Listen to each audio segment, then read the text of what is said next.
¿Qué sesión es, profe? Perdón. 9. Sesión 9, supuestos del modelo clásico de regresión lineal. Muchas gracias, Rafael. Empezamos con el supuesto 0. Supuestos modelo clásico de regresión lineal. Supuesto 0. ¿Alguien se acuerda? Afirmación verdadera no pasa. A ver, el supuesto dice que conocemos el modelo, o sea, la explicación verdadera. Es decir, yo escribo ZT es igual a beta 0 más beta 1, XT más UT. ¿Y por qué puse XT y no ZT? Estoy echando mano del supuesto. Yo conozco el modelo verdadero.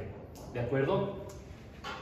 Vamos a ver después en la metodología que echar mano, vamos, qué bueno que llegó, siéntese, echar mano de este supuesto, así, conozco el modelo verdadero, esto implica que estamos modelando como el straw man, como el hombre de paja.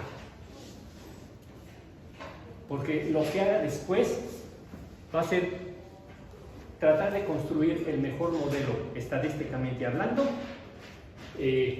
según mi afirmación teórica, a la cual le creo. Esta modelación, según David Henry y todos estos otros colegas, es una modelación de lo particular a lo general. ¿Por qué se dice así? Porque no me va a jalar inicialmente, no va a pasar las pruebas. Pero entonces le meto otro regresor, por ejemplo, una ficticia que tiene que ver con la estacionalidad, o le meto otra variable, o una variable que se parezca a esta XT, ¿verdad? Entonces empiezo a agrandar el modelo. También se dice minería de datos. A pesar de que corrijo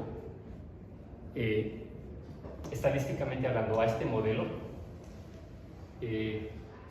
no he dejado de lado este supuesto. Conozco el modelo verdadero, ¿sí? ¿Cuál es la opción?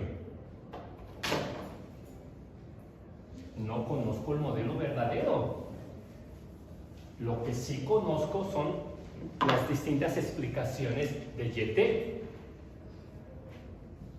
No conocemos el verdadero. Y entonces reconozco que hay una teoría económica que explica a YT por XT, pero hay otra teoría económica que explica a la misma variable, pero no por XT, sino ZT. Entonces, esto tan simple es reconocer que no hay una explicación, sino varias. Y eso pasa en la economía y conviven distintas explicaciones en el mundo conservador, neoclásicos, keynesianos, calequianos, post-keynesianos, que son lo mismo, ¿de acuerdo? Te proponen distintas afirmaciones, distintas funciones de comportamiento, ¿de acuerdo? Y entonces, pensar bien, dejar de lado este supuesto 0, que afirma, ¿conocemos al modelo verdadero? No, no lo conocemos, pero sí hice mi tarea.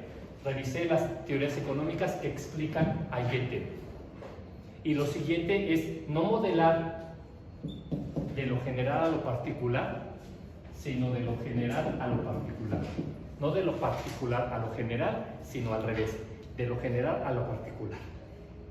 Y inmediatamente no le creo, no conozco el modelo verdadero, porque ¿cómo que conoces el modelo verdadero? Ese es inaccesible, se dice.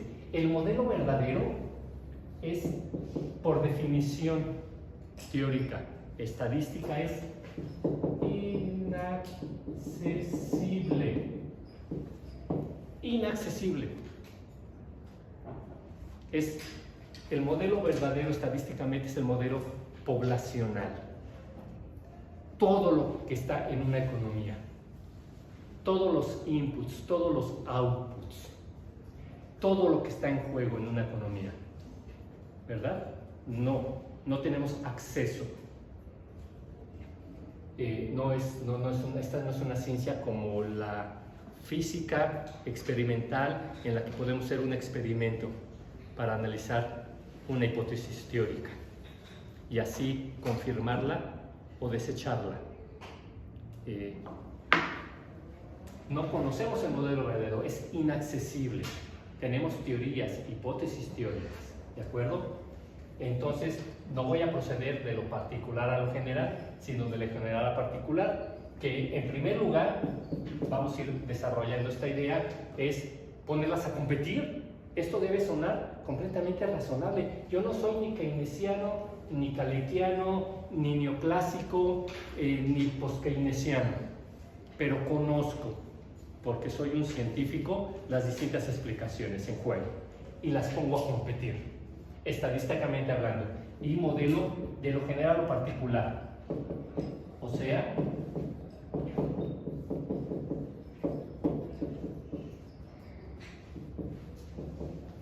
hago una especificación general y la voy analizando estadísticamente, es decir, con pruebas, pruebas y más pruebas, para al final quedarme con la más satisfactoria. Les mencioné que pocos libros hablan de este supuesto cero. Este es uno de los libros que hablan de esto. Este es el Draper y Smith. Es un libro, ustedes conocen por ejemplo el Gujarati, el Madala. Son libros de texto más o menos también, todos estos libros fueron publicados en los años 50, 60, 70 y se han ido reeditando, ¿de acuerdo? Este es un libro un poquito más sofisticado respecto al Gujarati, al Madala. Es un muy buen libro, de todos los libros aprendemos. La sugerencia es que tengan muchos libros en su casa de esta materia y de cualquier otra. ¿Por qué? Porque en un libro entiendo mejor una cosa y en otro libro entiendo mejor otra cosa, no sé si les ha pasado. Entonces miren, capítulo 10, sesgo en las estimaciones de la regresión, bias, de hecho se dice bias, vamos a hablar de eso, ¿no? Como se dice también en inglés. Este capítulo explora una citación, déjenme leer aquí, no, más acá, sesgo en las estimaciones, bias y regression estimates. Ya dijimos antes, sección 5.1, que el estimador mínimo cuadrático, ¿se acuerdan cuál es? X' inversa X' Y. El estimador de estas betas es un estimador insesgado. Unbiased estimate, repítanlo. Unbiased estimate. Es un estimador insesgado. Es decir, luego estimamos estas betas, ¿verdad? ¿Y cómo las estimamos? Con la fórmula X' inversa X'. Y estos estimadores son insesgados. ¿Qué quiere decir eso? Que el valor esperado de estos beta es igual a los poblacionales. Que esta estimación es igual al valor de los parámetros poblacionales. ¿De acuerdo? Es una esperanza. Y de ahí viene el chiste de Peter Kennedy, de 3 economistas que van a cazar patos, porque uno le da 1 metro adelante, otro le da 1 metro atrás, no le dieron al pato, y el tercero saca promedio, saca esperanza y dice, ya cenamos pato. Esa es la moraleja, este es el valor esperado. Otra cosa es los que tú tienes en la mano, los beta curro que tienes. Tu esperanza es que sean insesgados y se puede demostrar, pero es una mera demostración matemática, ¿verdad? El chiste es revelador. Vamos a ver la demostración, que esto es así, se puede demostrar utilizando los supuestos 1 y 4, que los estimadores mínimo cuadráticos son insesgados, ¿de acuerdo? Unbiased, insesgados. ¿Y qué nos dice? Ya dijimos antes, en la sección 5, que los estimadores mínimo cuadráticos son insesgados. Esto quiere decir eso. Ahora debemos enfatizar, we now emphasize that this is true, esto es verdadero, only, solamente, if the postulated model is the corrected model. Esto solo es así si el modelo postulado es el modelo correcto. If it is not the correct model, then the estimates are biased. Si esto no es el caso, entonces nuestros estimadores son sesgados. ¿Me expliqué? Entonces, otra vez, ese supuesto es clave. Vamos a demostrar matemáticamente esta propiedad de insesgadez de los mínimos cuadrados ordinarios. Es muy fácil, van a ver que casi es una línea, utilizando el supuesto 1 y visibilizando el supuesto 4. Eso quiere, y eso al estudiante que está iniciando a aprender econometría, le puede parecer entonces, lo puede llevar a pensar entonces que especifico, utilizo mínimos cuadrados ordinarios y tengo estimadores insesgados. No. Para que esto sea así, quiere decir que estas son las variables que tienen que estar y no otras. Por eso echamos mano del supuesto, conocemos el modelo verdadero. Pero el punto es, como dicen aquí mismo, que no lo conocemos. Entonces, ¿cuál es la estrategia de la econometría moderna? No modelar de lo particular a lo general, que implica que tú le crees a tu modelo, y lo otro es corregir para que pasen las pruebas, sino que conoces todas las explicaciones teóricas en juego y las pones a competir en una especificación si se puede, y si no, con pruebas de englobamiento. ¿De acuerdo? Simplemente quería sacar a colación que les dije, hay libros pocos que mencionan el supuesto cero, aquí está uno de ellos, el Draper 10.000. ¿De acuerdo? Luego hablamos de los supuestos 1, 2, 3 y 4. ¿Se acuerdan? Carga en memoria. Y luego dije 5, 6, 7 y 8. Carga en memoria, para que los puedan comentar.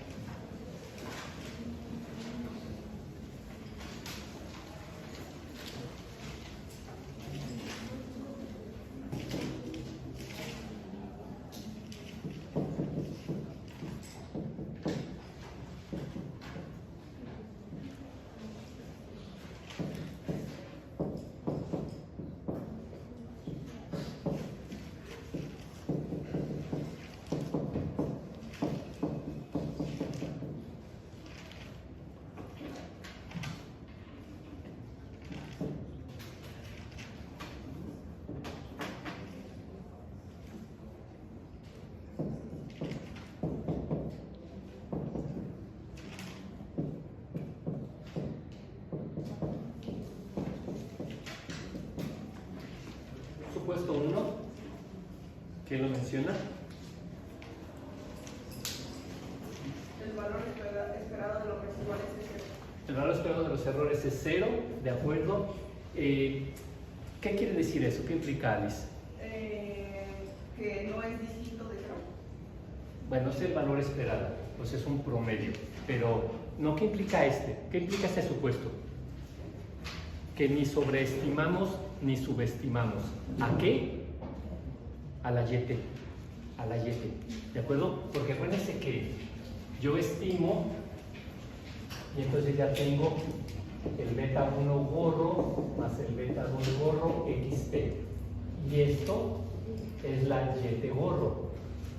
¿Verdad? Entonces, el valor esperado de los errores es igual a 0 implica que ni sobreestimo ni subestimo sistemáticamente. ¿A qué? A la YT. Porque yo tomé una YT gorro, ¿verdad? Y esa, si yo sumo esa YT gorro más los UT gorro, obtengo el valor del lado izquierdo de cuentas nacionales, la variable que sea. De manera que este primer supuesto implica que ni sobreestimo, ni subestimo, o sea, que el valor de YT gorro ni sobreestima ni subestima sistemáticamente al valor de la endógena, la variable que tengo del lado izquierdo.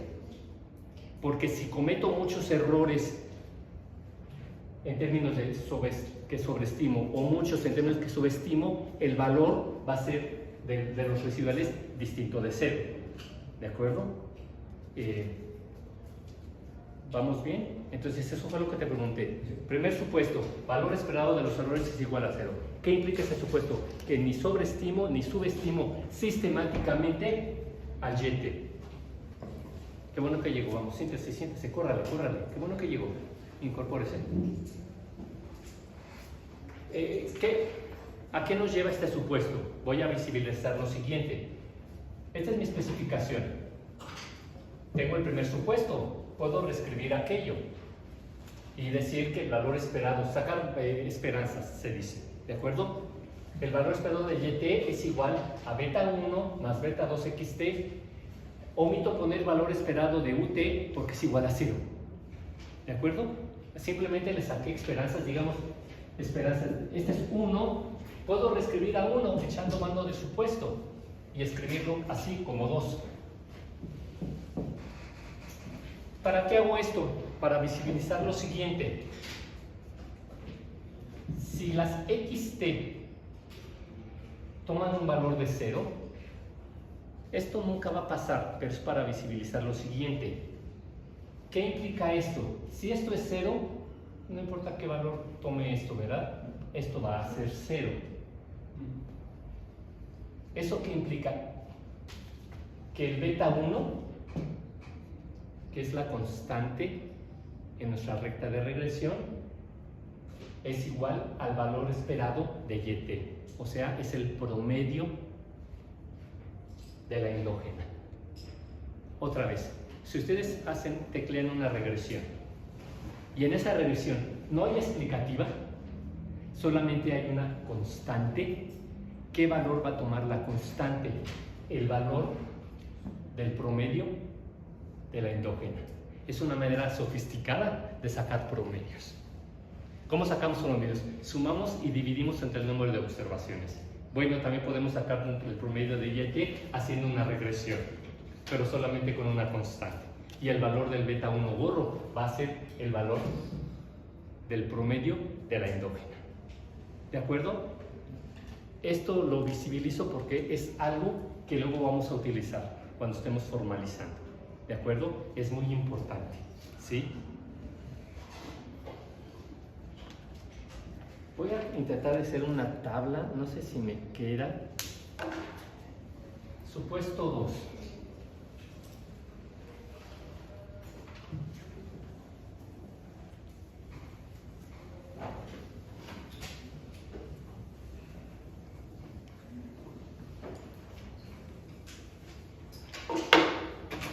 ¿Alguien se acuerda del supuesto 2? Ya lo mencionamos. Los errores son homocelásticos, que es una varianza constante. Sí.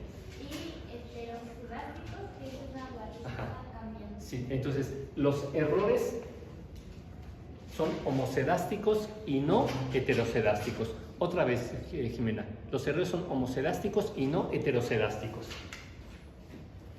Repítelo, por favor. Los errores son homocelásticos y no heterocedásticos. Ajá, así, ese es el supuesto, ¿de acuerdo? Ahora, ¿cómo nos aproximamos a estudiar ese supuesto? Son cosas distintas, ¿de acuerdo? La afirmación es, los errores son homocedásticos y no heterocedásticos, y es primera vez en la vida que escuchamos esas palabras, homocedástico y heterocedástico. Empecemos a pensarlo. A ver, la varianza de los UT,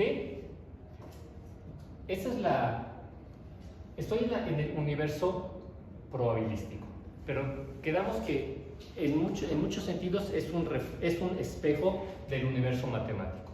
Aquí tenemos procesos estocásticos, allá procesos determinísticos, y ya nos conocemos perfectamente la definición de varianza y desviación estándar en ese universo de las matemáticas.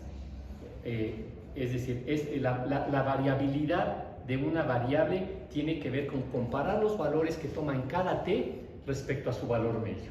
¿Se acuerdan? Luego elevamos al cuadrado y luego sumamos y dividimos entre t. Y sacamos o no raíz al gusto. ¿Vamos bien?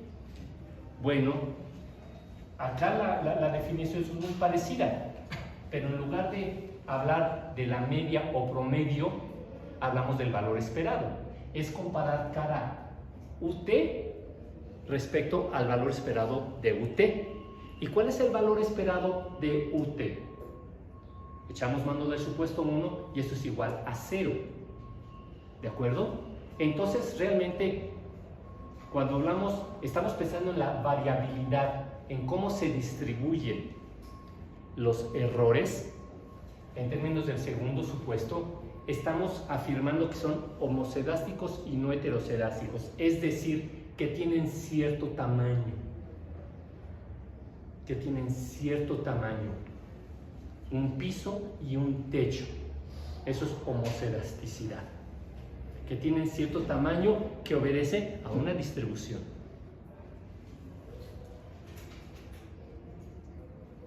Nos debe quedar claro entonces que si el valor esperado de UT es igual a 0, cuando hablamos de la varianza de UT, estamos hablando de los propios UT, porque la media, el valor esperado es 0. ¿Y qué estoy afirmando aquí? Ya salté a tratar de explicar qué es homocedástico y heterocedástico. Homocedástico es que no cambia en el tiempo, o sea, sí cambia, pero cada ciertas bandas. Heterocedástico es que rebasa esas bandas, por arriba y por debajo, ¿de acuerdo? Eso es heterocedástico. Tiene que ver con distribuciones. Nada más lo dejo marcado. ¿Y cómo nos aproximamos? Afirmamos errores homocedásticos y no heterocedásticos, es decir, que su varianza no cambia con el tiempo. Por eso aquí no puse una T. Si yo hubiese puesto una T, estoy implicando que la varianza cambia con el tiempo. Esto les debe parecer raro, en primer lugar, porque típicamente en el mundo matemático sacamos una varianza, una desviación estándar. Fue lo que ustedes hicieron, ¿se acuerdan? Con sus datos en Excel. ¿Lo hiciste, Carla? ¿Tu nombre? Getsemani. Lo dije bien, Getsemani. Ya lo hiciste. ¿Y cuántas variables tienes en tu base de datos, Getsemani? Lo manejé de... ¿Cuántas variables tienes? 1, 2, 18. ¿Cuántas variables tienes en tu base de datos? Pues como... 2. Espera, no observaciones. ¿Cuántas variables? 2, ¿verdad? ¿Cuántas observaciones? Ya no sé cuántas, 100 y tantas. 2 observaciones, dos variables. ¿Cuántas medias le sacaste a la primera variable? 1, es lo normal, ¿verdad? ¿Cuántas desviaciones estándar? ¿Cuántas varianzas? 1, es lo típico que hacemos, ¿verdad? ¿Cuántas asimetrías y curtosis coeficientes? 1. Bueno, es que la cosa es más complicada. ¿Por qué? Otra vez, Lecture de Granger 2003, que nos dice que las variables en economía son bien raritas, porque son no estacionarias. Es decir, tienen una tendencia estocástica. Esta variable no es aplanada, sino tiene una pendiente que implica una tendencia estocástica. Por eso es una variable estadísticamente hablando, un proceso estocástico no estándar. Es un proceso no estacionario. Y esto hace... Tú tienes muchos datos. ¿De cuándo empezó tu base de datos? No sabría decirle, No lo has hecho. No has hecho la tarea. ¿Ya la hiciste? Sí. ¿Y cómo es posible que no te acuerdas cuándo empieza y cuándo termina tu base? ¿Cuánto pesó el bebé? ¿Cuándo qué? ¿Cuánto pesó? Fue de... Bueno, yo lo marqué por el... ¿Cuándo empezó el rango de tus datos? Sí, lo dejé del 2007 en la actualidad, porque estaba por las exportaciones por las negativas. De acuerdo, bueno, 2007. De acuerdo. Pero manejé varias entidades federativas, por eso me marcaba más. De acuerdo. Bueno, Getsemani, 2007 a... 2024. Y son exportaciones por entidad federativa, ¿va? Y son algo así. Y le sacaste una media o promedio, una varianza, una desviación estándar, pero tenemos en la mente a Granger 2003 y él nos dice, es que un promedio no describe a esos datos, una varianza que tiene que ver con su variabilidad no describe esos datos, porque una cosa son esos datos a lo largo de este T y otro a lo largo de esto es. ¿De acuerdo? Sí, aquí llevaban una tendencia para arriba, pero después de este T cambió su tendencia, ¿verdad? Se aceleró esta variable. Eso nos lleva a pensar que entonces podemos sacarle tantas medias como sea necesario o tantas varianzas como sea necesario para describir a esos datos. Entonces, cuando afirmamos errores homocedásticos, quiere decir que con una varianza, es decir, con una sola medida de dispersión, hablamos de esos datos a lo largo de la muestra. Y puede ser el caso o no puede ser el caso, ¿de acuerdo? Fíjate, te preguntaba Getsemani por cuándo empezó tu base de datos, porque típicamente les dije, jalen del sistema de cuentas nacionales. Eso no es el sistema de cuentas nacionales.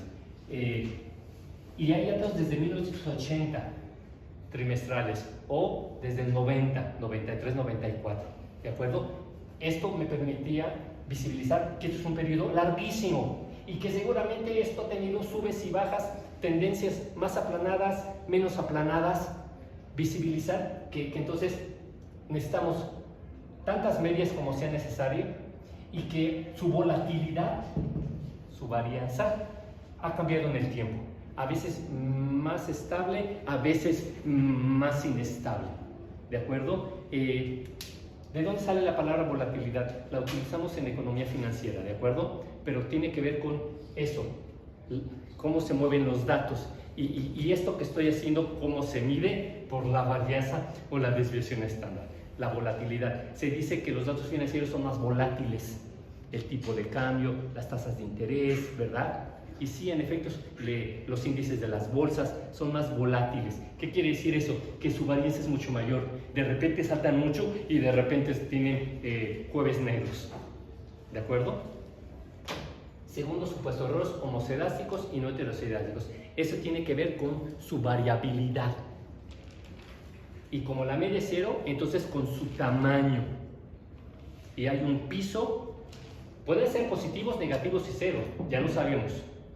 Tiene que ver entonces con su piso, con los valores mínimos que toman, los errores y los valores máximos que toman. Y si son homocedásticos, no se salen de esas bandas. Típicamente 2 veces más o menos la desviación estándar, ¿de acuerdo? Como en una normal, que es el quinto supuesto, ¿de acuerdo?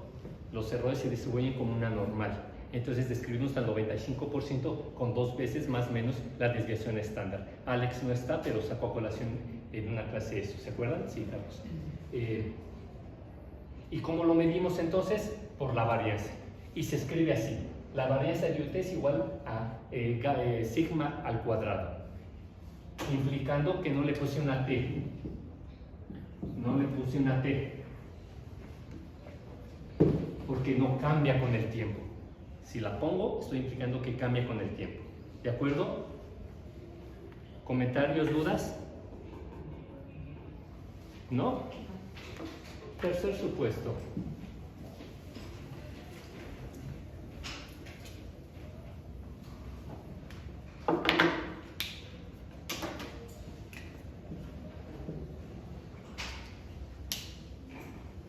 Fíjense que es muy curioso cómo aún la econometría, ya tienen varios libros, el Brooks, el Butarati. Una cosa es la enunciación del supuesto y otra cosa es cómo medimos, ¿Cómo llevamos al tema de medición esa afirmación del supuesto? Aquí todavía la econometría se tendría que escribir mejor, porque primer supuesto, valor esperado de los errores cero. Valor esperado es la medición, ¿de acuerdo? Segundo supuesto, fíjese que es una afirmación, errores homocedásticos y no heterocedásticos. ¿Y cómo me aproximo en el mundo de la medición? Varianza constante y no variable. ¿Va? El supuesto de hecho cero es, conozco el módulo verdadero. No sé si me expliqué, o sea, así están los libros de texto, pero les llamo la atención que tendremos que, uno, enunciar en el sentido más puro estadístico el supuesto y después ver el tema de medición. Pero no está hecha así la econometría todavía. Entonces, segundo supuesto, errores homocedásticos y no heterocedásticos. ¿Cómo se mide? Varianza constante y no variable. Tercer supuesto, pero este tercer supuesto, como el primer supuesto, ya se afirma desde el punto de la medición. La covarianza o autocorrelación entre U y UJ es igual a 0. Supuesto 3. Covarianza entre U y UJ es 0, siendo I un T, siendo J otro T. Es decir, I es distinto de J.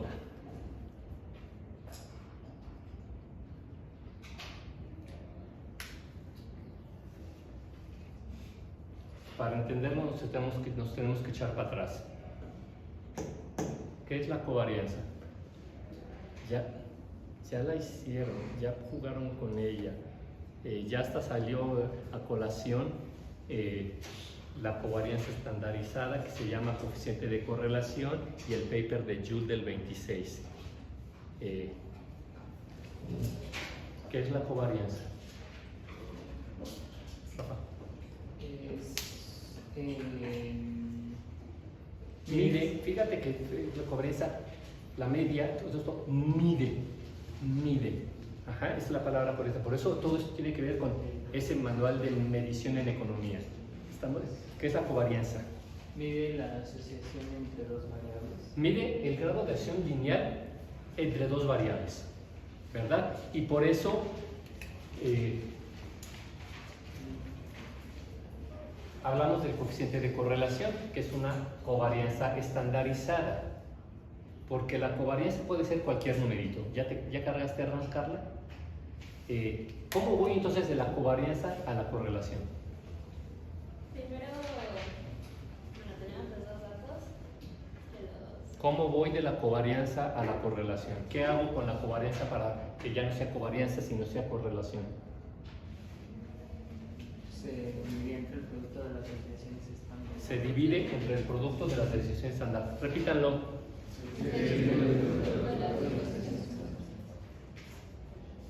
Digo, ya lo tendré que tener. A ver. Otra vez.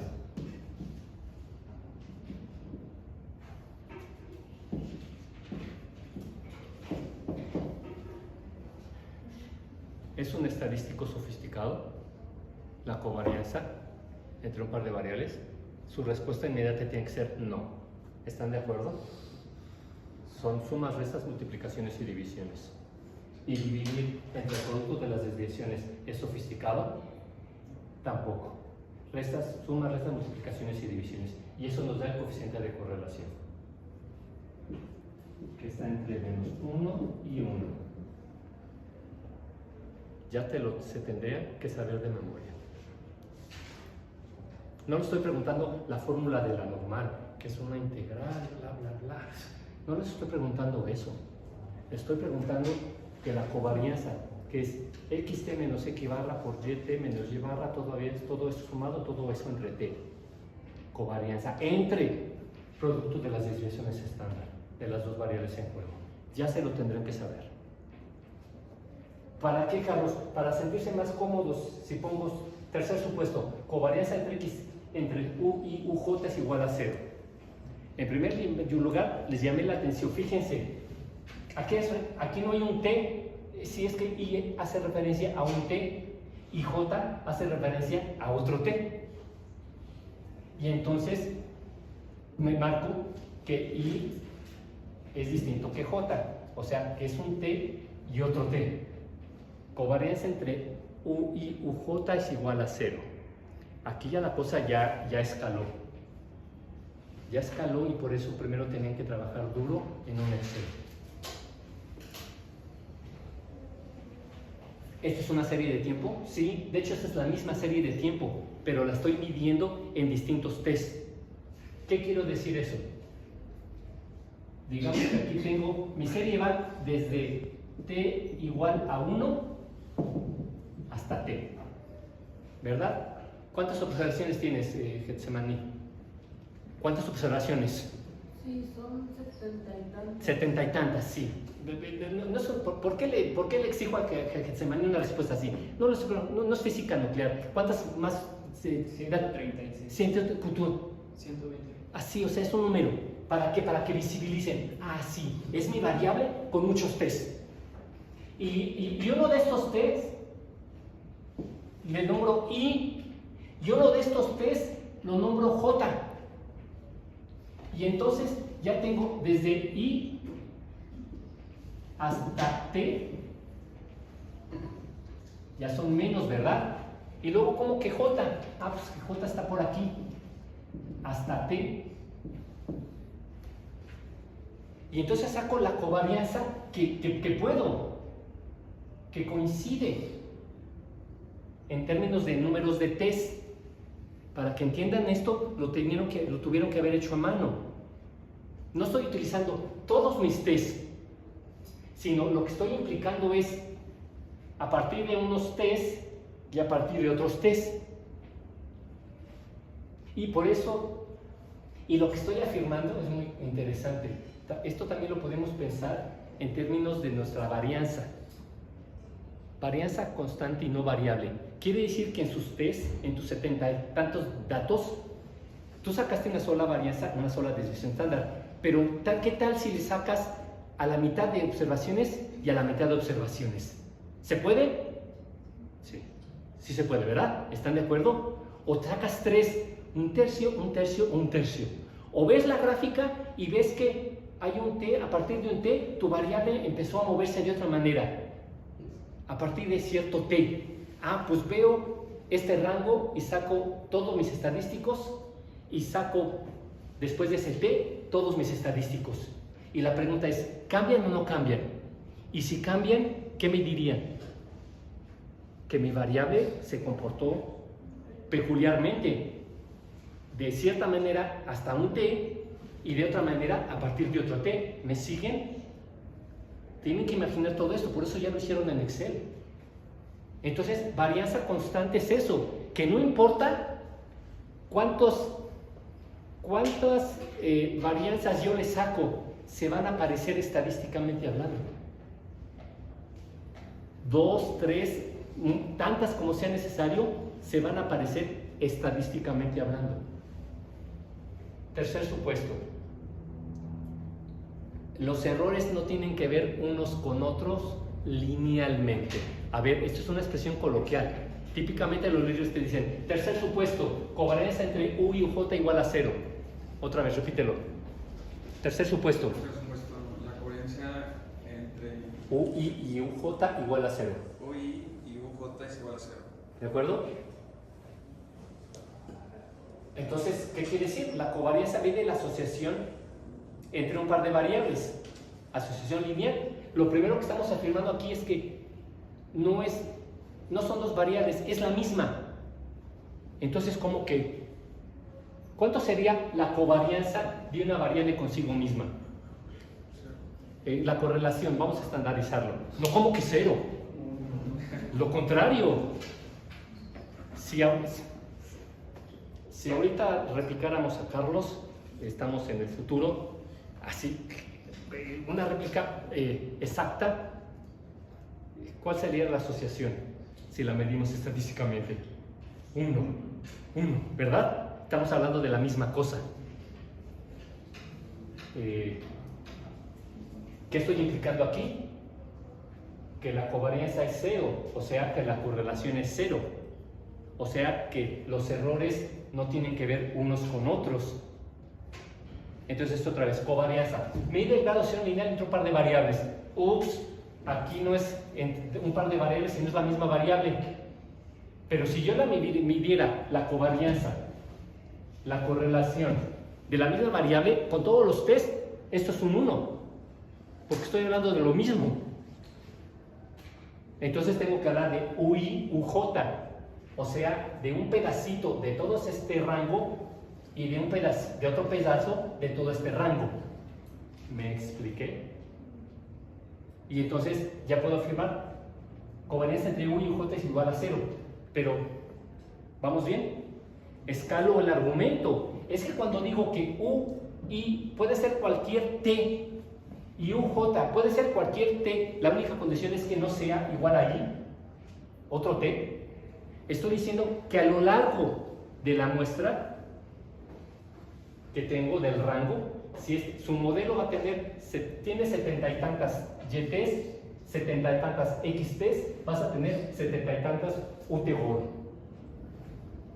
Que cada uno con el otro no tiene que ver.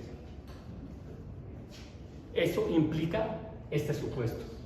El primer supuesto, valor esperado antes de los errores es igual a 0. Implica que ni sobreestimas ni subestimas a la endógena sistemáticamente. Errores homocedásticos, no heterocedásticos, que sí cambian, ¿verdad?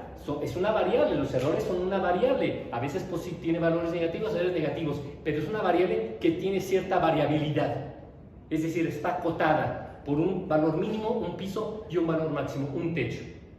Y si viola estas fronteras, estos umbrales, el piso y el techo, empiezan a ser errores no homocedásticos, sino heterocedásticos. ¿Cómo se mide? Por la varianza. De hecho es la afirmación. Vamos a ver luego que hay pruebas para hacer esto mucho mejor que nada más hablar de la varianza. Varianza constante y no variable. Tercer supuesto, covarianza entre U y UJ igual a 0. ¿Qué implica? Que los errores no tienen que ver unos con otros. Porque la covarianza mide el grado de cero lineal entre un par de variables. De hecho, aquí tendríamos que decir, mejor dicho, no covarianza, sino autocovarianza. Existe la palabra. Pero nada más se menciona covarianza U y UJ, implicando que I es un T, J es otro T. ¿De acuerdo? Los errores no tienen que ver unos con otros. ¿Les hace sentido el supuesto? Sí, no, ¿por qué? Piensen, hablen. Estamos racionalizando. El primer supuesto nos hizo sentido, sí, porque significa que ni sobreestimamos ni subestimamos a YT sistemáticamente, repetidamente. Si no, la media de los UTGOR sería distinta de 0. Los errores homocedásticos siguen unas bandas, porque si de repente se desajusta, quiere decir que el modelo desajustó bien gacho, porque los UTGOR no son otra cosa más que esto menos esto. Estamos hablando del tamaño de los errores, segundo supuesto, homocedásticos, porque si de repente crecen mucho para arriba o para abajo, se hacen muy positivos o muy negativos, quiere decir que son los UTGOR, la diferencia, la resta de YT menos YTGOR. Quiere decir que tenemos errores muy grandotes o muy chiquitos, eso huele mal. El modelo desajustó en esos test bien gacho. Algo está mal. Tercer supuesto, covarianza entre U y J igual a 0. Los errores, en primer lugar, tienen que repasar covarianza, ya se supone que lo hicieron, y luego pensar cómo puedo tomar solamente pedazos de todo este rango y sacar la covarianza. Y estoy implicando que no importa qué tan caprichosamente yo escoja ese I distinto a ese J, su covarianza va a ser 0. O sea, no tienen que ver. ¿Les hace sentido este supuesto? Esa es la pregunta. Ahora racionalicemos. ¿Les hace sentido ese supuesto? Los errores no tienen que ver unos con otros. Sí, ¿no? Porque hablen. Pues a mí sí me hace sentido por lo del supuesto 1, que es el valor esperado de la residual sea 0, ¿no? Entonces, como se espera que no subestimemos ni sobreestimemos y se mantenga, o sea, cuando hagamos nuestra regresión ya gráficamente lo podamos ver, va a quedar emparejada. Entonces, por eso se me hace que tiene sentido. Déjame poner un contraejemplo. Porque para pensar el supuesto 3 echaste mano del supuesto 1 y no tienes que hacerlo. Te pongo un contraejemplo. ¿Puedes pensar en unos datos que tengan media 0? Sí, unos datos que tengan media 0. A ver, de hecho es lanzar una moneda. Si lanzas una moneda y cae 10, cae sol, te doy 10 puntos. Si cae águila, te quito 10 puntos. ¿De acuerdo? ¿Cuánto es el valor esperado de esta variable aleatoria? Es el valor numérico por su probabilidad. 10 por punto 5 más menos 10 por punto 5. ¿Cuánto es esto? 0. Entonces, lanzar una moneda y le pongo valores, ganas, pierdes, su valor esperado es 0. Entonces sí puedes pensar en que hago esto 10 veces, sí. ¿Y cuál es el valor esperado? ¿De 10 veces o 100 veces o 1.000.000 de veces? 0. Ese es el valor teórico del valor esperado. Pero eso implica que no tengan que ver un resultado con otro. Un resultado es lo que estamos pensando ahorita. Una cosa es la media, el promedio, el primer momento. Y otra cosa es si una observación tiene que ver con otra, y esta con esta, y esta con esta, pero también con esta, o con esta otra. De eso estamos hablando. ¿De acuerdo? Por eso quiero que te alejes de pensar que el supuesto 1 implica el supuesto 3. No. Valor esperado, covarianza entre U y J igual a 0. Los errores no tienen que ver unos con otros. ¿Les suena bien o les suena mal?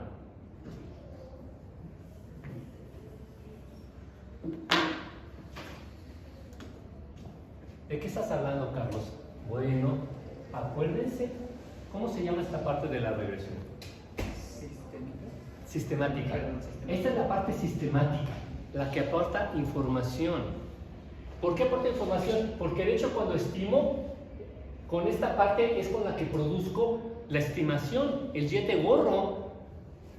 ¿Cómo se llama esta parte? La parte no sistemática. ¿Por qué se llama no sistemática? Porque no es sistemática, porque no aporta información. La media es 0. Los errores están acotados por bandas. ¿Los errores tienen que ver unos con otros? No. ¿Hace sentido esto? Sí. Los errores no pueden tener unos con otros. No pueden tener que ver unos con otros. Esto les tiene que ser sentido común estadístico. ¿De acuerdo? Porque si los errores tienen que ver unos con otros, quiere decir que ahí hay algo sistemático. Y esperamos que no haya, que sean no sistemáticos, que no tengan que ver unos con otros. Por eso la afirmación de que la covarianza de los errores con ellos mismos es igual a 0. ¿De acuerdo? Bueno, tercer supuesto. Los errores no tienen que ver unos con otros. ¿Cómo se mide? Covarianza entre U y UJ igual a 0. ¿Nos hace sentido? Sí. Porque esperamos que los errores en efecto no aporten información, que sean aleatorios, azarosos. Son los errores residuales, no aportan información. ¿De acuerdo?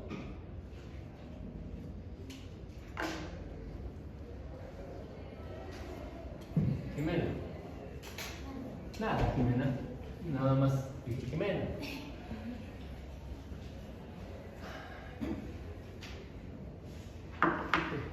Va, supuesto 0. Suponemos que el modelo es verdadero. Sí, conozco, pero lo que es que sí. Supuesto 0. Conozco el modelo verdadero. No nos gusta ese supuesto y mejor no operamos como hombre de paja. Es decir, modelamos de lo particular a lo general, sino modelamos a la Hendry de lo general a lo particular. Y entonces agarro, no le creo ni a neoclásicos, ni a keynesianos, ni a caleskianos. Los pongo a competir. ¿De acuerdo? Estadísticamente hablando. ¿Sale? Supuesto 0. Conozco el modelo verdadero. Supuesto 1. La suma de Valor esperado de los errores es igual a 0. Otra vez, repítelo. el Valor esperado de los errores es igual a 0. El valor valor esperado de los errores es igual a 0. Muy bien. Supuesto 0. Conozco el Modelo verdadero. A ver, ¿qué estoy haciendo? Cerciorándome de que lo dicen correctamente. Supuesto 0. Conozco el modelo verdadero. Todo lo tienen que repetir, ¿verdad? Conozco el modelo verdadero. Y de hecho esto ayuda, ¿verdad, Carla? Supuesto 0. Conozco el modelo verdadero. Supuesto 0. Supuesto 1. Valor esperado de los errores igual a 0. Supuesto 2. Los errores se distribuyen homocedásticamente. Errores homocedásticos y no heterocedásticos. Repítelo, compañero. Los tres. Más. Conozco el modelo verdadero, valor esperado de los errores es 0 y supuesto 3, Supuesto 2. Supuesto 2, los errores homocedásticos Son son y no heterocedásticos. es decir, no heterocedásticos. Encarregado ratón, supuesto 3. Supuesto 3, Tú y yo no tenemos nada que ver. sí, lo de la covariancia, los errores, Tú y yo no tenemos nada que ver. La cortamos. sí, es covariancia entre, covariancia entre U y J y U y UJ es 0. igual a 0. ¿Eso qué implica? ¿Qué estoy en la afirmación? Los errores son 0. No, los errores son positivos, negativos o 0. No, que los errores no tienen que ver unos con otros. Porque ¿cuántos errores tengo? Tantos errores como datos tenga. 70 y tantos, 130 y tantos. Aquí tengo exportaciones, 70 y tantos datos. Aquí tengo el PIB de Estados Unidos. De hecho, el IPI, el índice de producción industrial de Estados Unidos, 70 y tantos datos. ¿Cuántos residuales voy a tener? 70 y tantos. No tienen que ver unos con otros. Tercer supuesto. ¿Quién lo repite bien, por favor? Sí. Como profesional. Ya sé que no les va a salir a la primera. Alice, vas. Sí. La covariancia entre... Supuesto 0. Es conozco el modelo verdadero. Y el supuesto 1 es el valor esperado de los residuales es 0. El supuesto 2, los errores son homocedásticos y no heterocedásticos. Y el supuesto 3 es la covariancia entre UI y UJ es igual a 0, o sea que los errores no tienen que ver unos con otros. Unos con otros. ¿Quedó? Supuesto 4. ¿Cómo se declara también ese supuesto?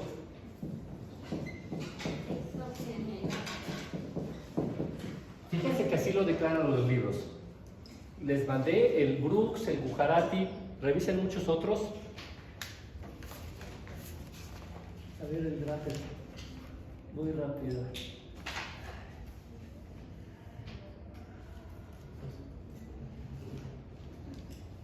Es que cada libro tiene su manera de presentar las cosas. Aquí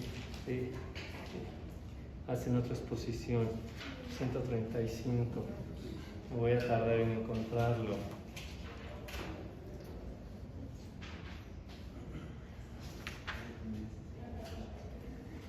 Básicamente, los libros, chequen el Gujarati, el Bruce que ya tienen, ¿de acuerdo? Dicen, cuarto supuesto, covariancia entre xt un t igual a 0. De hecho, nosotros ya le pusimos nombre a ese supuesto, alguien lo menciona ahí. El supuesto 4 tiene que ver con la exogeneidad. Es clave.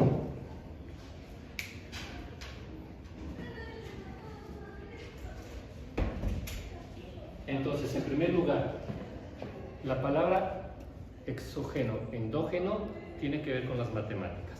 ¿De acuerdo? Les recuerdo el ABC.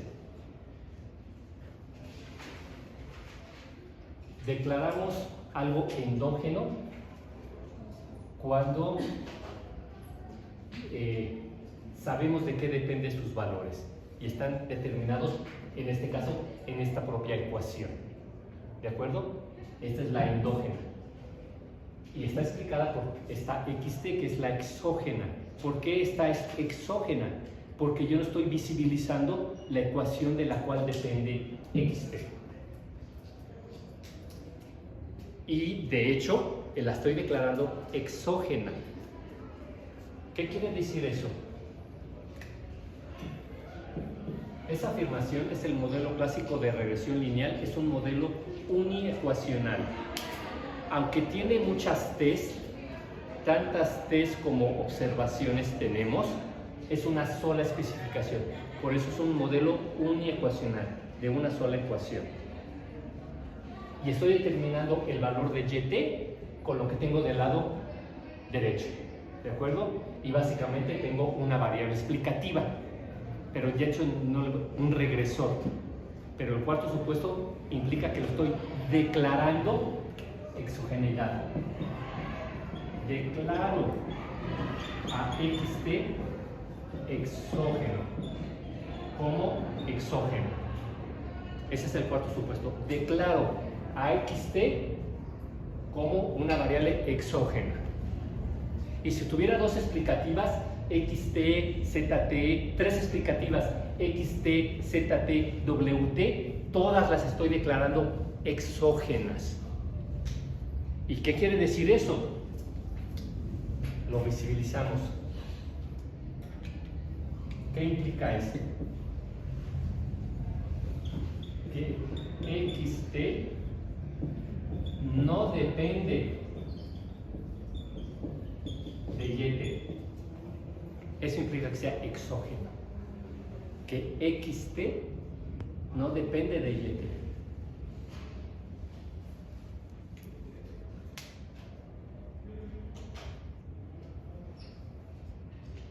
Vamos a ver que este supuesto es clave. Lo más inmediato, si YT depende de XT y XT depende de YT, no puedo modelar uniecuacionalmente una sola ecuación, sino tendré que modelar por lo menos con dos ecuaciones, como sistema de ecuaciones. Por ejemplo, no hay exogenidad. Exploro ese supuesto y no hay exogenidad. ¿Qué implicará esto? Por ejemplo, que a esa ecuación le voy a poner otra ecuación abajo, que es la XT, que depende de un alfa 0, un alfa 1, YT. Este es el sistema de ecuaciones más simple y lo estudiamos en álgebra, pero bueno, con matemáticas, no como ecuaciones econométricas. Es un sistema de ecuaciones con dos ecuaciones, con dos variables, con dos incógnitas, ¿de acuerdo? Y se puede resolver. Y se acuerdan de su álgebra básica. Entonces, aquí estoy levantando ese supuesto. Resulta que XT no es exógena a YT, sino XT también es endógena. En primer lugar, fíjense cómo estoy hablando. Supuesto 4 tiene que ver con la exogeneidad. ¿Exogeneidad de qué? ¿Con quién? Estoy declarando que XT es exógena respecto a YT. ¿Y qué quiere decir esto? Que XT no depende de YT. YT sí depende de XT, por eso es la endógena, pero XT no depende de YT, por eso es la exógena. ¿De acuerdo? Y esto tiene muchas implicaciones en el análisis econométrico. Y si no se cumple el supuesto de exogeneidad, tenemos que tomar muchas otras decisiones. De hecho, estoy exponiendo el modelo clásico de regresión lineal como lo hace la mayoría de los libros, es decir, a la viejita, a la clásica, no a la moderna, diría Granger.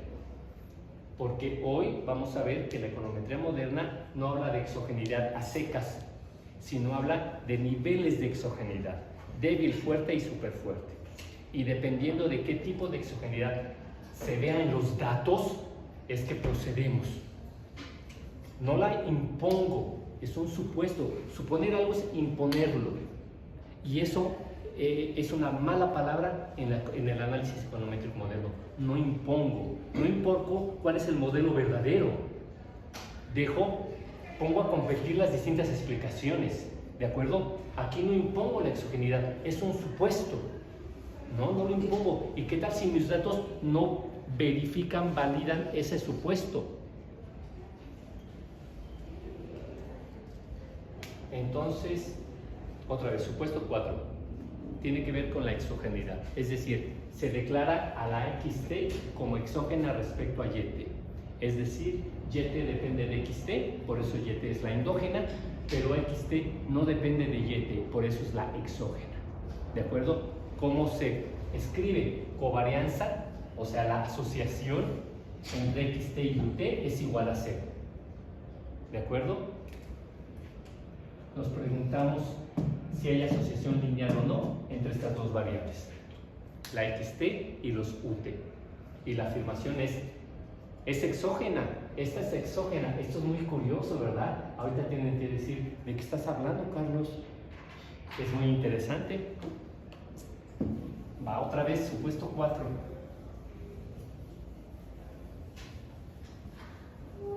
La exogeneidad de xt respecto a yt implica que xt causa a yt, pero yt no causa a xt. ¿De acuerdo? Pero es muy curioso cómo se mide, cómo se declara el supuesto. La covarianza entre xt ut es igual a 0. Y la siguiente pregunta es, oye Carlos, pero si estabas hablando de esto, de xt causa yt, pero yt no causa xt, y luego me dices que se declara así, que xt, la covarianza entre xt y ut es igual a 0, ¿por qué haces esto, Carlos?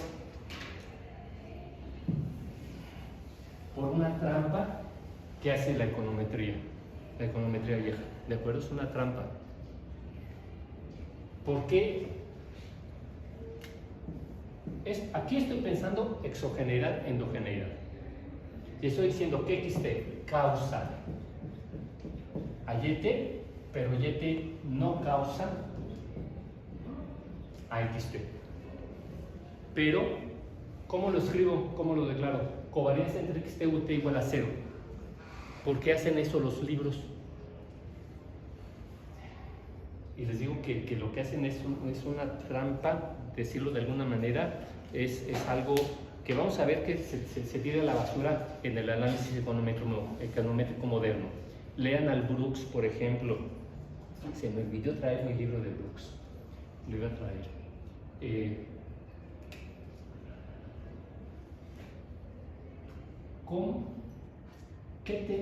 ¿Qué hay detrás de esta afirmación?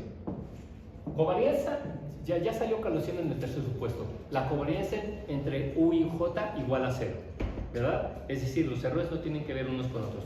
Tercer supuesto, covarianza U y J igual a 0. Pero aquí es covarianza entre xt y ut igual a 0. O sea, que no tienen que ver esta variable con esta variable, ¿verdad? No tienen que ver unos valores con otros valores. ¿Y por qué esto explora, Carlos, la exogeneidad de endogeneidad? Porque se añade algo. Se dice que xt es no estocástica.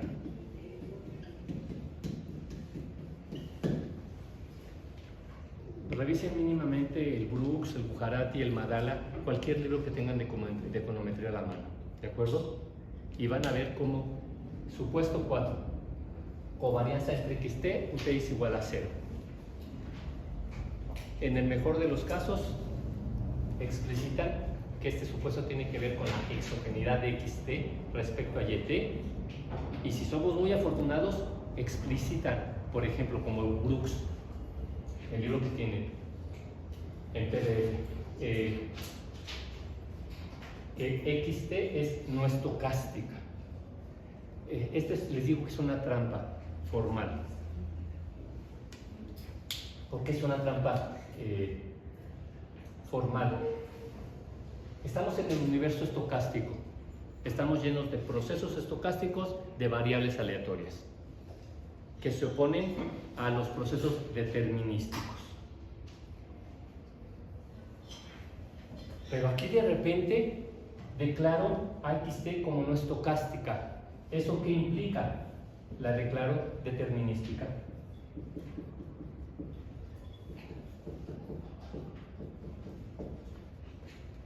¿Y UT cómo es? ¿UT cómo es? Hay dos sopas. En el mundo de los numeritos, dice Granger, tenemos o procesos determinísticos o procesos estocásticos. ¿Cómo es UT?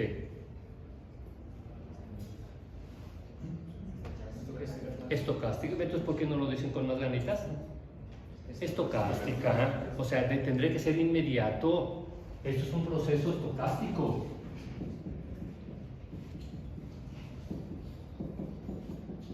O sea, es el universo de las probabilidades. Y por eso desde el primer supuesto, valor esperado es igual a 0.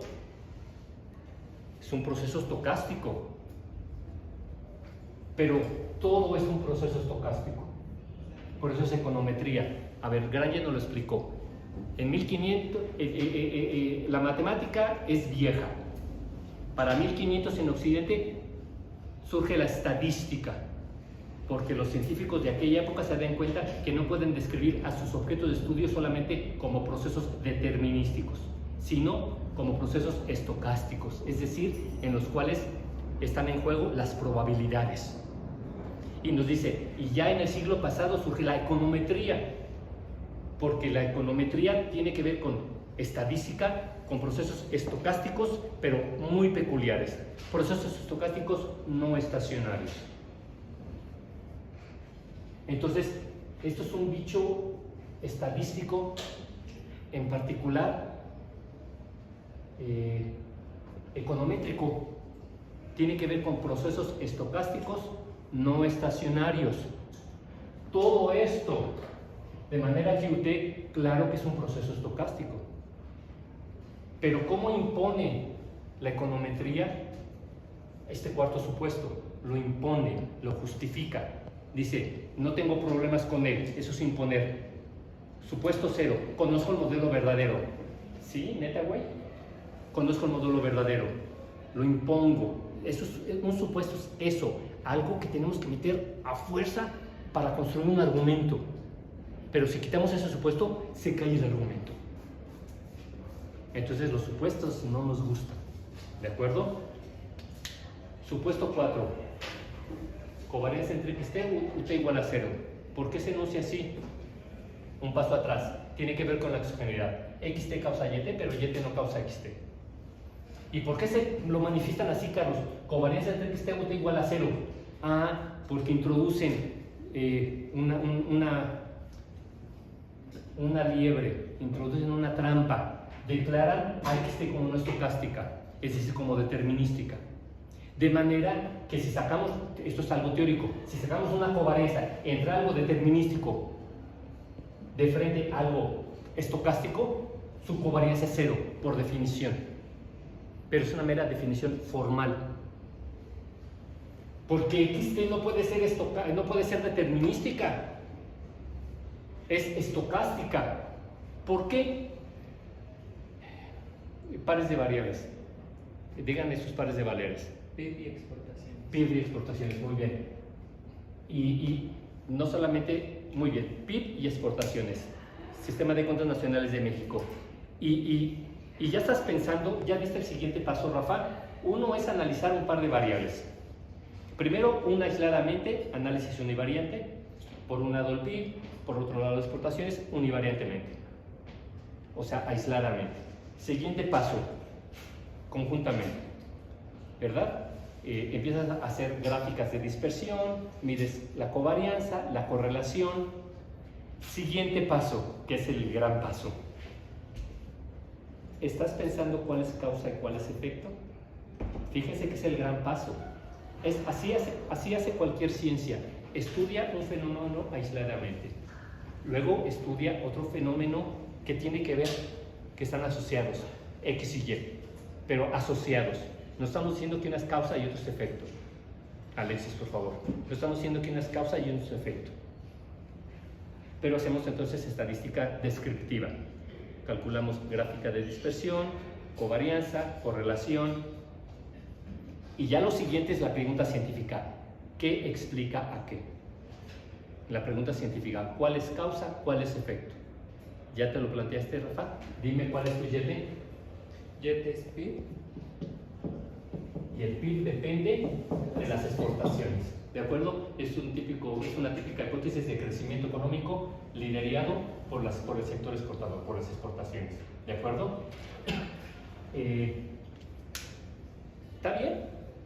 Pero entonces estás revisando los supuestos de tu modelo y dices, esta es la endógena, esta es la exógena.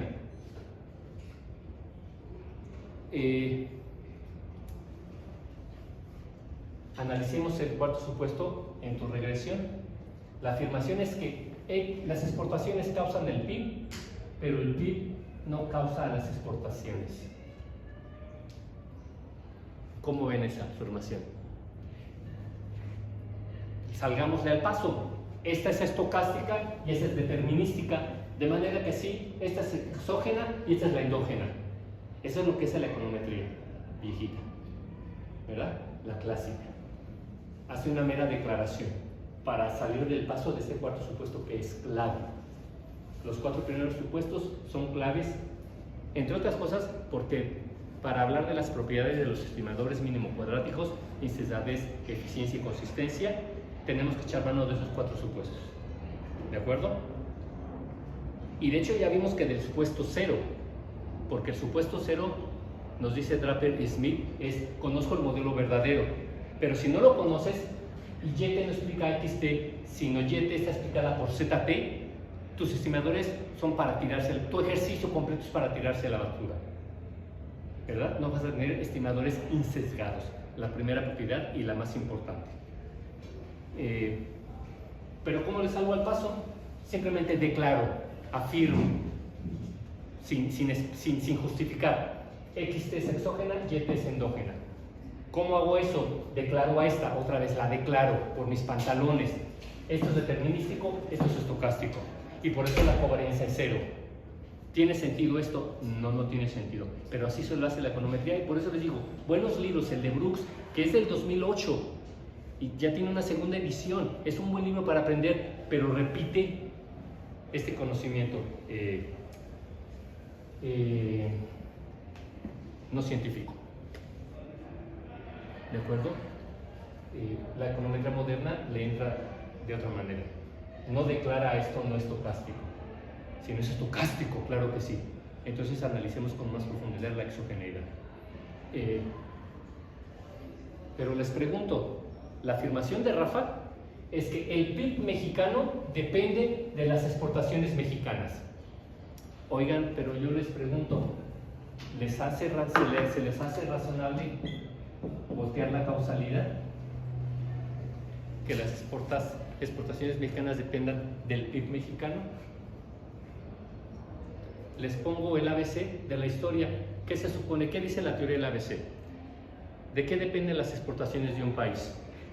De que haya producción excedente, es decir, que no se consuma en el mercado interno. Y si tienes esos excedentes, la exportas. Es el principio básico de las exportaciones. ¿Se acuerdan de esto? ¿Les hace sentido? O sea, cuando inicialmente, hoy ya la globalización cambió las cosas, pero inicialmente, ¿cuándo un país tiene que exportar? Cuando lo que produjo no se vendió aquí adentro y sobró. Y entonces lo exportamos. ¿Verdad? Es el sentido más básico de la determinación de las exportaciones. ¿Cuándo se exporta? Y por eso es el mito de las economías desarrolladas y subdesarrolladas y por qué nuestras economías tienen que industrializarse y tienen que producir más porque no tienen excedentes y ahí los desarrollistas echan su rollo jodido. ¿De acuerdo? ¿Qué estamos pensando? ¿Quién me lo repite? ¿Qué estamos pensando?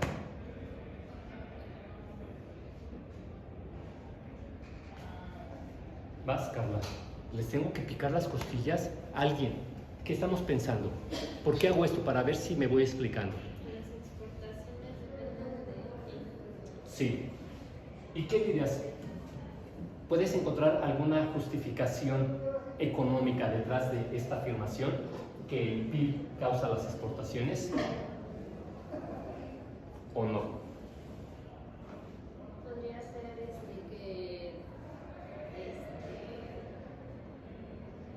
La que acabo de decir yo. ¿Cuál es? Excelente producción sujeto, verbo, complemento. Explique, por favor.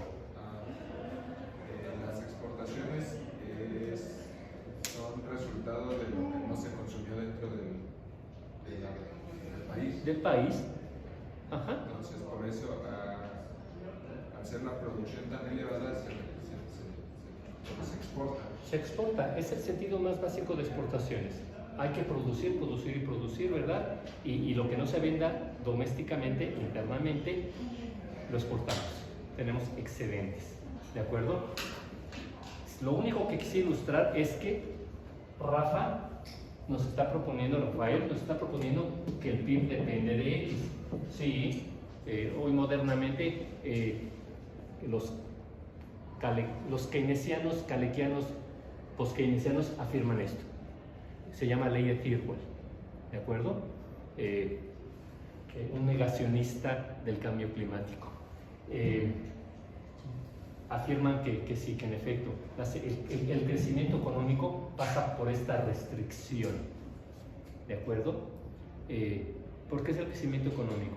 Porque para crecer, para que esto crezca, tenemos que tener importaciones. Pero para poder pagar importaciones necesitamos exportar. De manera que la restricción es los dólares que podamos conseguir.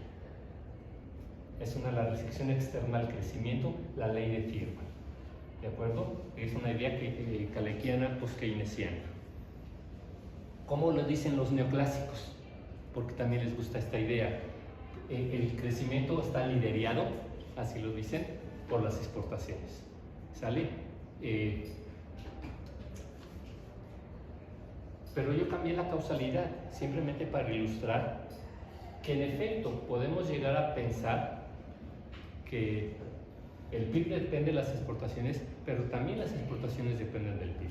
O sea que XT no es exógeno respecto al PIB, sino que son causa y efecto. Hay retroalimentación, es un sistema de ecuaciones en que ambas son endógenas, no una endógena y una exógena.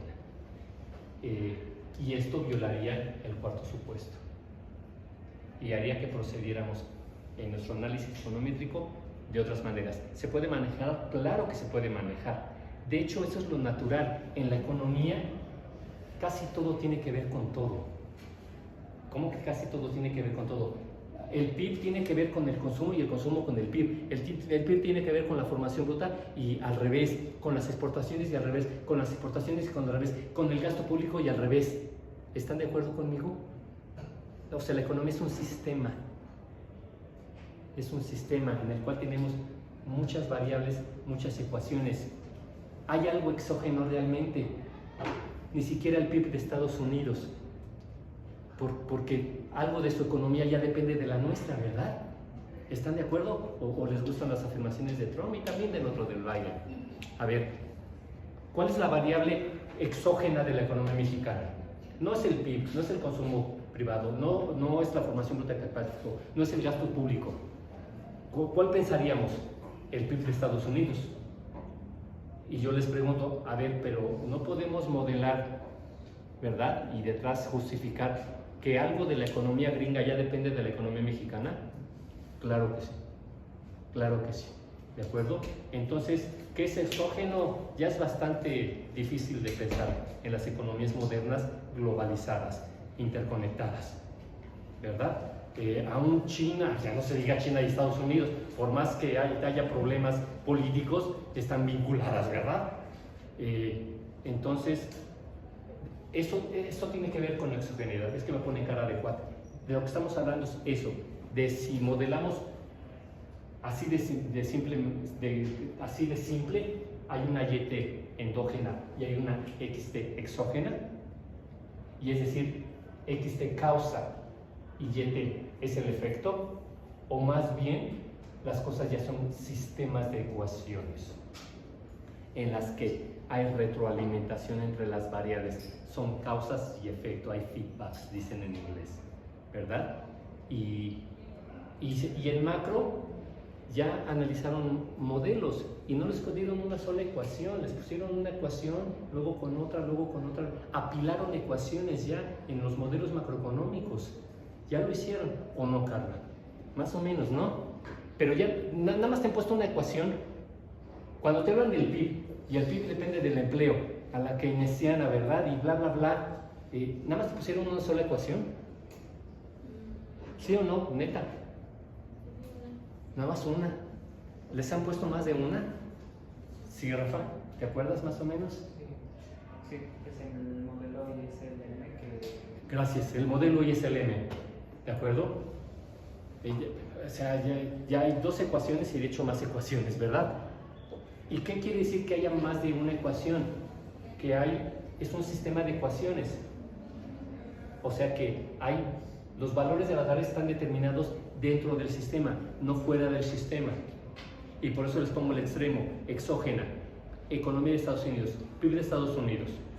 El PIB de Estados Unidos causa a variables de la economía mexicana, pero la economía mexicana, la que sea, la variable en juego, no causa a Estados Unidos. Les aseguro que podemos jalar alguna que sí, estadísticamente, resulte significativa. ¿De acuerdo? ¿Me expliqué? Jimena, ¿cómo ves? ¿Me expliqué? ¿Alguien hace resumen o no se atreve? Escriban y mecen su resumen del cuarto supuesto. Quinto supuesto. Los errores se distribuyen como una normal. ¿De acuerdo? Sí, ¿cómo lo pone la econometría? Los libros de error. Quinto supuesto. Supuesto 5. Los errores se distribuyen como una normal con media cero, varianza constante. Así se dice. De hecho, perdón, se distribuyen. Eso quiere decir, los errores se distribuyen, esto que no es un guión mal hecho de María, no. Esto se distribuye. Así se ve, ¿de acuerdo? Los UTE se distribuyen como una normal. Y no solamente, como ya sabemos, estas dos cosas las incluimos, con media cero, varianza constante. Quinto supuesto.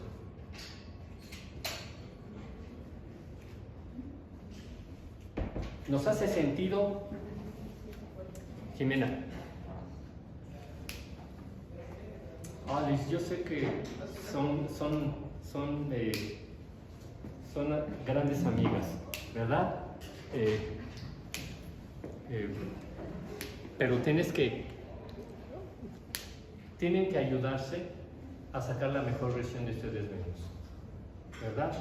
Y a veces es no responderle a la persona que tenemos al lado, sino decirle, pregúntale a Carlos, que para eso le paga la una. ¿Sí? Jimena, ¿qué le estabas preguntando a Carla? No estaba rectificando. A Carla. Solo estaba rectificando que era media cero y la varianza constante. Muy bien, sí, pero no conmigo, no con Alice, ¿va? Quinto supuesto, los errores se distribuyen como una normal y añadimos con media cero, primer supuesto, varianza constante, segundo supuesto. ¿De acuerdo? ¿Hace sentido? Otra vez, sí, una normal, ¿verdad? Vamos a ver, de hecho ya lo comenté, la normalidad no tiene que ver ni con la media ni con la varianza, ni con el primero ni con el segundo momento, tiene que ver con la asimetría y la kurtosis. Y ya calculamos el coeficiente de asimetría, el coeficiente de kurtosis en sus datos, y les aseguro que ninguno tuvo una asimetría, un coeficiente de simetría de 0. ¿Alguien obtuvo un coeficiente de simetría de 0? Sus datos son no normales, ¿de acuerdo? Bueno, y más la kurtosis. ¿Alguien obtuvo una kurtosis de 3? Ni 0 ni 3, ¿verdad? Porque la medida es conjunta. La normalidad tiene que ver con la asimetría y la kurtosis, ¿de acuerdo? Suponemos que los errores se distribuyen como una normal. ¿Ese supuesto hace sentido? Sí, muchas cosas suponemos que son lineales y normales. ¿Por qué? Porque lineal quiere decir que puedo describir de eso de lo que estoy hablando con una recta. Pero si no es lineal, quiere decir que puedo describirlo, necesito describirlo con dos rectas. Pero esa es la aproximación más simple. puedo describirlo, necesito describirlo con 3 rectas, ¿saben?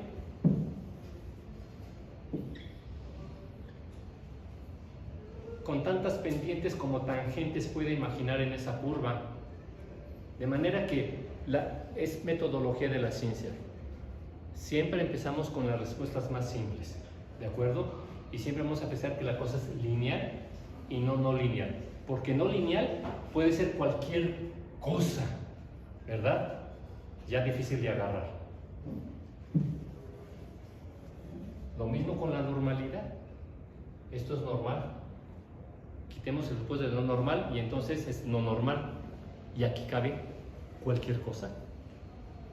¿De acuerdo? Entonces no es muy difícil de pensar. 1, 2. A ver, que los errores se distribuyan con simetría y sin kurtosis. ¿Nos hace sentido? Sí. Así como la media de los errores es igual a 0. ¿Nos hace sentido? Sí. También esto, porque la normalidad tiene que ver con la simetría y la kurtosis. Y eso quiere decir que los errores se distribuyen de esta manera. Es decir, que aquí solamente hay 2.5% de esos errores, de un lado y del otro, es decir, 5%.